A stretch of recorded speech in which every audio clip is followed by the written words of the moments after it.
Good evening, you're now with me, Lorenzo Isaac, for TVS Nightline. Here are the headlines for tonight. Passengers on turbulent Singapore Airlines flight suffer skull, brain and spinal injuries.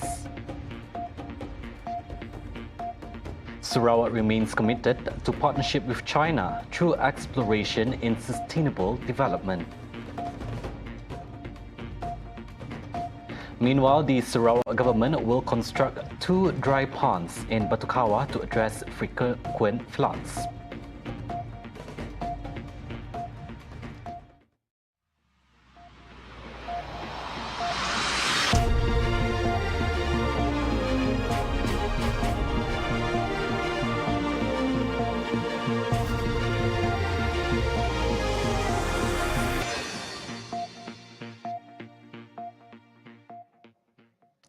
Passengers on a Singapore Airlines flight that hit extreme turbulence over Asia suffered skull, brain and spinal injuries. The head of a Bangkok hospital said earlier today that 20 people remain in intensive care in the Thai capital, where flight SQ321 made an emergency landing on Tuesday after the terrifying high-altitude ordeal. The Boeing 777-300ER hit what an airline official described as sudden extreme turbulence over Myanmar, sending passengers and crew flying and slamming into the ceiling. One passenger said people were thrown around the cabin so violently they put dents in the ceiling during the drama at 11,300 meters.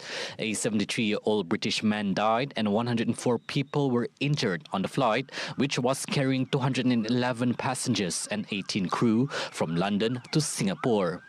Adinan Kitiratana Paibo, director of Bangkok Samitivich Sri Nakarin Hospital, said his staff were treating 6 people for skull and brain injuries, 22 for spinal injuries, and 13 for bone, muscle, and other injuries.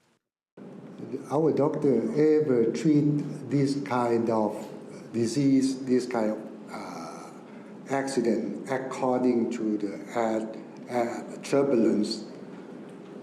I can say that no, because last time don't have this kind of condition. He added the injured at the hospital range in age from 2 to 83 years old. Meanwhile, Malaysia's ambassador to Thailand said 9 of the 16 Malaysians who were on the flight are being treated in hospital in Bangkok. However, one Malaysian, a crew member, is in critical condition but stable, he said, with multiple injuries to his head, back and leg. Singapore Airlines Chief Executive Goh Chun Pong has apologized for the traumatic experience and expressed condolences to the family of the deceased. Sarawak remains committed to its effort in maintaining bilateral relations with China through exploration in various fields towards sustainable development. Deputy Premier Sarawak, Dato' Amar Awang Tengah Liasan, said that Sarawak's openness with China can be demonstrated through cooperation in the digital economy, renewable energy, smart cities, and technological innovation. The Malaysia-China Summit 2024 Set Tengah is a significant platform focusing on innovation and economic development across borders. The Malaysia-China Summit 2024 will be a platform for Sarawak to further strengthen socio-economic collaboration and fostering meaningful partnership with China. Therefore, I would like to encourage the public and private sectors in Sarawak to leverage on this platform to foster economic synergy, seeking the future regional collaboration and economic development. He said this while speaking at the Malaysia-China Summit 2024 at the Hilton Hotel, Kuching earlier today. He added that this summit is expected to gather 500 exhibitors and 10,000 trade delegates from China, Malaysia and ASEAN, providing strategic insights to explore new prospects and market expansion. Teng Ha also believes that a partnership with China will address evolving opportunities and challenges, thus ensuring the relationship between the two regions remain dynamic and mutually beneficial. In an effort to address the flooding issues in the BATU KAWA area, the Sarawak government will construct 2 dry ponds at 2 different locations, spanning nearly 10 acres each, to serve as water storage sites during heavy rainfall. Deputy Premier Sarawak, Dato' Amar Dr. Sim Kui Hian, said the construction involves improving the drainage system at Jalan Ketitir and the People's Housing Project (RPR) in BATU KAWA.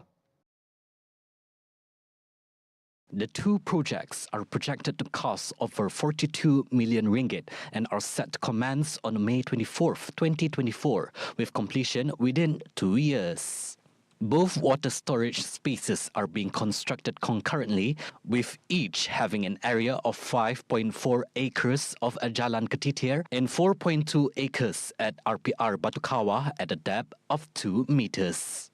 Dr. Sim, who also serves as the Minister of Public Health, Housing and Local Government of Sarawak, shared on Facebook that his team is adopting new methods to tackle these issues, especially in areas frequently affected by flooding during the rainy season.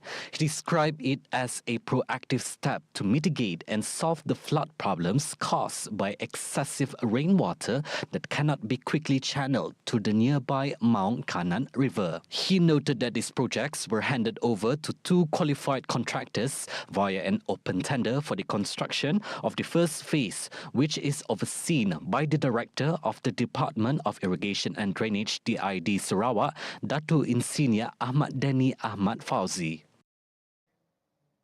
Local farmers are urged to continue the tradition of farming as a source of income and livelihood. Minister for Food, Industry, Commodity and Regional Development Sarawak, Dato' Sri Dr. Stephen Rundi Utom, said with Sarawak's AgroFest 2024 set for a comeback this year, it will be an empowering platform for agro-farmers to improve their capability and capacity in the new economy. Basically, what it means is actually trying to transform our farming communities that include also our fishing communities throughout Sarawak. That will help to see the changing of landscape, especially social economy, for those who actually living in the rural areas who are involved, majority of them in farming. So we want to transform the landscape of social economy. Commenting further, Rundi added that with the involvement of global players in the festival, it is hoped to enhance and develop an upstream and downstream supply chain of local products. I'm of the opinion the only way forward for us to develop or enhance or enhancements of this agro aspect is to create a complete supply chain. For us to be able to create a complete supply chain, we must be able to from upstream, downstream, all the way to industry. And that is the reason why we identified certain crops, pineapple, coconut, banana, and durian, because these are the lower hanging fruits that we have, can be developed into industry. So it will provide what we can do. We try to create or try to motivate people competing with each other. So we have Anugerah Pladang 2024, and try to create icon so that those who have seen one, they're trying to emulate. Because our people are simple. Seeing is believing. Sarawak AgroFest 2024 will commence from July 12 to July 22nd at the Bintulu Old Airport. Team Enhancing Agro Sector, Empowering Community, the AgroFest is expected to generate 5 million ringgit in sales, attract 450,000 visitors, and involve more than 200 exhibitors from the agriculture industry, agencies, entrepreneurs, and international players. Meanwhile, Rundi said that this year's edition of AgroFest will be bigger and more comprehensive as the ministry is emulating nationwide events to motivate local farmers from other divisions. But this year is slightly more comprehensive. We have actually prior to this, we have one in Lembang, we're going to have one in Betong, one in Gedong, and there's 3 areas. And the smaller one, which we have mini AgroFest in Pakan and Bintulu and smaller area. So my idea is to make sure everyone will have the feel to see how the grand one is all about. Because we have visited Maha, which is in Serdang, the national level. From that, we are moving towards that. In October last year, AgroFest 2023 garnered more than 300,000 visitors throughout its 10-day duration. AgroFest 2023 also managed to rake in a sales record of 3 million ringgit in total. Recent data from the Department of Statistics Malaysia shows that the Sekapan ethnic population in Sarawak has now declined to fewer than 2,000 people. Therefore, Sarawak's Minister of Tourism, Creative Industry and Performing Arts, Datuk Sri Abdul Karim Rahman Hamzah, urges this ethnic community to continue preserving their customs and culture to prevent from extinction. In a text speech read by his deputy, Datuk Snodan Lawan, Karim emphasized that the Sekapan ethnic group must uphold the cultural heritage by passing it down to the younger generation. Etnik Sekapan ini hanya terdapat di Sarawak, mempunyai 2 perkampungan sahaja. Data terkini daripada Jabatan Perangkaan menyatakan bahawa penduduk etnik Sekapan adalah lebih kurang 1,000 orang, seperti saya katakan tadi. Ia sesuatu yang perlu dilihat secara serius. Bimbang suatu hari nanti yang mengalami keputusan seperti mana-mana etnik lain yang sudah pupus. Additionally, Snodan stressed that Sekapan individuals who have migrated elsewhere must retain their identity as members of the Sekapan community even when they have settled in new places. Saya sering katakan kepada orang-orang muda, sekiranya kita belajar sudah di peringkat yang tinggi, mengambil ijazah ataupun degree, tentulah terpaksa keluar daripada daerah, daripada kampung. Kita menuntut di universiti, sama ada di universiti di Sibu kah, Bintulu kah, di Kuching, ataupun di Semenanjung, ataupun lebih jauh lagi di luar negara. Jangan lupa bawa identiti kita, bawa budaya kita sekali. Okay?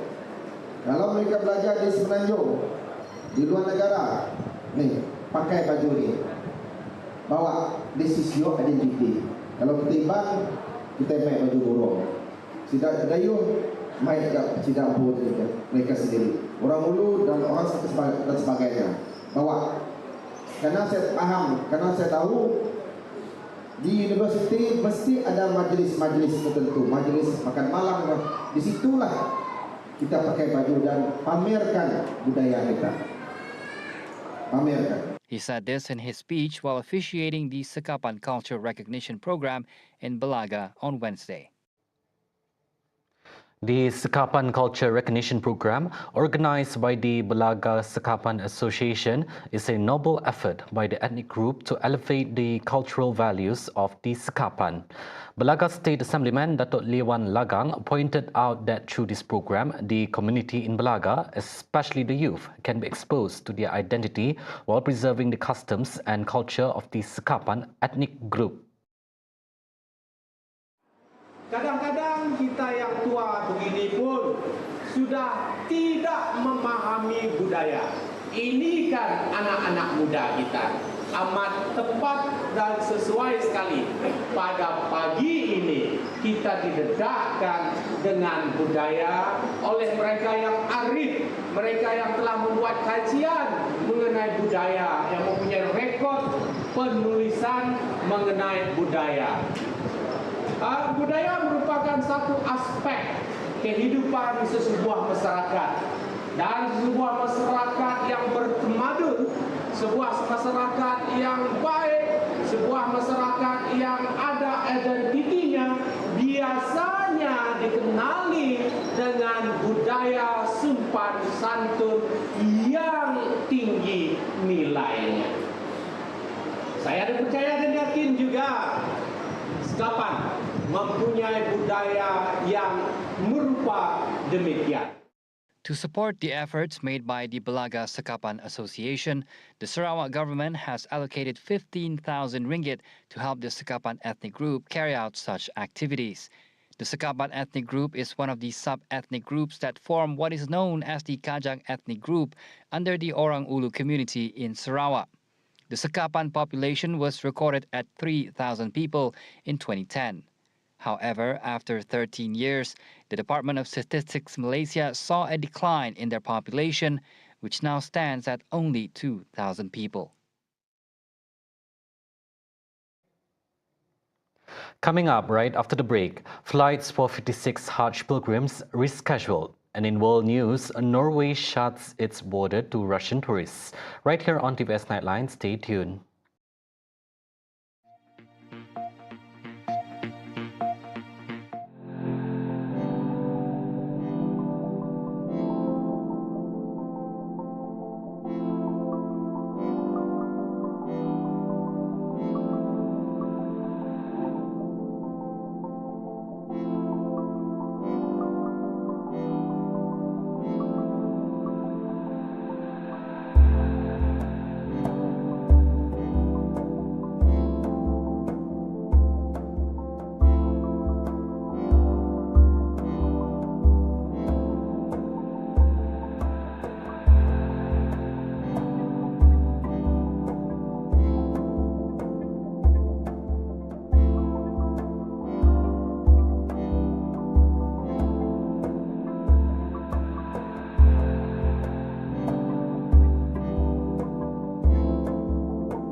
Welcome back.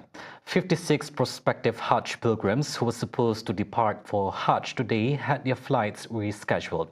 Lembaga Tabung Haji TH in a statement today said the affected pilgrims from Group KT043 would instead depart on a Saudi Airlines flight to Jeddah at 5:35 p.m. tomorrow before continuing to Medina. According to the statement, the Saudi Airlines flight SV5091 is scheduled to depart at 6:30 a.m. today with 353 passengers from the Movenpick Hotel and Convention Centre. Departure hall encountered technical issues. To address the problem, a replacement aircraft was flown to Kuala Lumpur International Airport, which carried 297 pilgrims, while the 56 remain in Malaysia. The flight has already departed for Medina earlier this morning at 10:30 a.m. Tabung Haji further stated that the accommodation and meals for the 56 pilgrims will be bared by them until the new scheduled flight to ensure their welfare are taken care of. The rescheduling of flight for this small group of pilgrims does not affect the flight schedule for other groups of prospective pilgrims and will proceed as usual. Malaysia's vibrant semiconductor industry bolsters its position as a reliable regional partner in manufacturing, trade and innovation. Prime Minister Datuk Seri Anwar Ibrahim said as the sixth largest semiconductor exporter in the world, Malaysia is proud to have a strong production base, especially in the global electric and electronic industry. Speaking at the 29th International Conference on the Future of Asia, Anwar highlighted Malaysia's appeal amidst escalating tensions and trade restrictions in microchips. He said that with stability, skilled labour force and economic and geopolitical non-alignment, Malaysia stands as a safe haven for investors. Malaysia's semiconductor hub attracted $13 billion in FDI, exceeding the total for the previous 7 years combined. We are setting our sights on the future through an increasing strategic focus on front-end activities, such as water fabrication, the design of integrated circuits, and advanced packaging. Anwar also paid tribute to Japan's role and support in Malaysia's economic progress. Truth be told, this could not have been achieved without Japan and our other partners in the region. Etched in our memory is the humble beginnings in Penang during the 1970s, when companies such as Clarion and Hitachi were part of the 8 Samurai. There is the first wave of E&E manufacturing investments into the country. Active Japanese FDI has been a crucial factor in the success of Malaysia's semiconductor industry, and this is true even today with recent large-scale investments coming in from KAWA Electronics and Ferrotech. Japan is Malaysia's 4th largest trading partner for 9 consecutive years. In 2023, total trade between Malaysia and Japan was valued at 156.64 billion ringgit. Meanwhile, Malaysia is continuing to build its capabilities in other sectors in line with the economic complexity trajectory into chemicals, aerospace, pharmaceuticals, medical devices, the digital economy, electric vehicles, advanced materials, and agro-based industries. Anwar also highlighted Malaysia's openness to trade and investment in manufacturing, services and the primary sector alike, evident in its FDI performance in 2023, which saw a 15% increase compared to 2022, with approved foreign investments reaching 188 billion ringgit.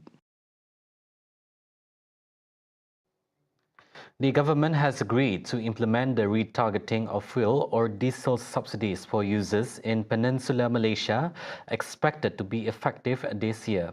However, the Minister of Domestic Trade and Cost of Living, Dato' Armizan Muhammad Ali, said the government has not yet set a date for the implementation. He said the government is not in a hurry to implement the retargeting as it considers a comprehensive approach that will be announced later. Kita akan umumkan di peringkat KPDN sebaik saja kerajaan mengumumkan bila tarikh penyasaran semula subsidi.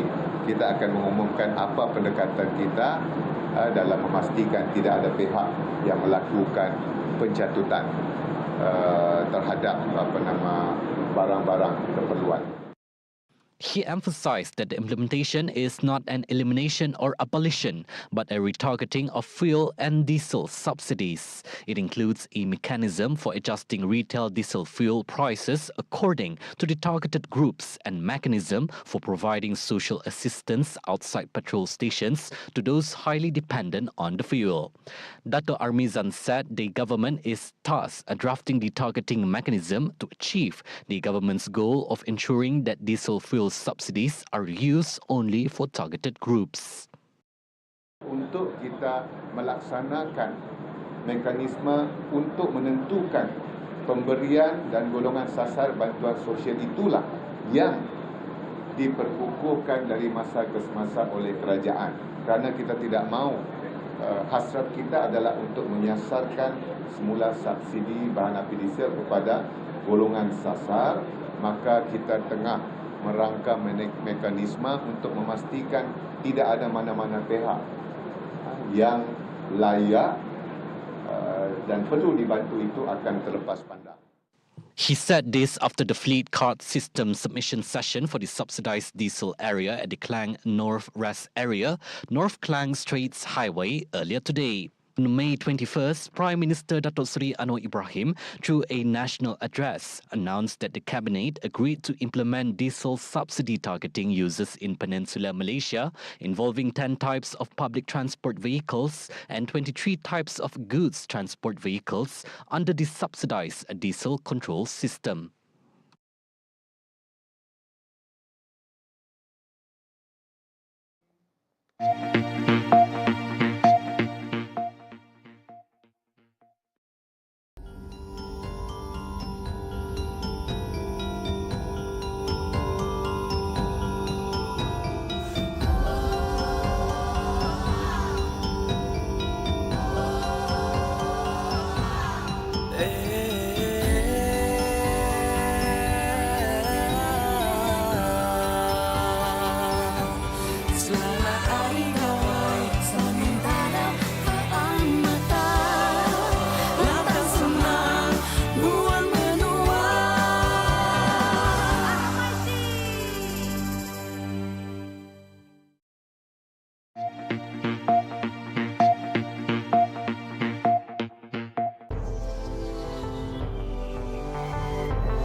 On to world news.